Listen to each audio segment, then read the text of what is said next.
గణపతికి మూషిక వాహనుడు అని పేరు.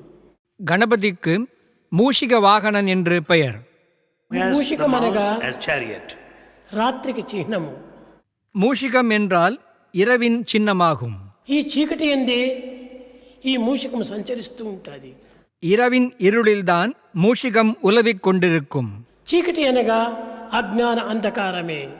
இருள் என்றால் అజ్ఞానమాகிய அறியாமையே. అజ్ఞానాజ్ఞకారం నందు సంచరించేటువంటిదే మూషికం. అజ్ఞానమాகிய அறியாமையில் సంచరిப்பదే మూషికమాகும். మొదలు వినాయకుని యొక్క స్వరూపాన్ని, వినాయకుని యొక్క గుణగణములను చక్కగా గుర్తించినప్పుడే వినాయకుని యొక్క ఫలితం కూడాను మనకు చక్కగా గుర్తించుటకు వీలవుతుంది. முதலில் விநாயகரின் ஸ்வரூபத்தையும் அவரின் குணாதிசயங்களையும் நன்கு அறிந்த பிறகே விநாயக பூஜையின் பலனை நாம் அனுபவிக்க முடியும்.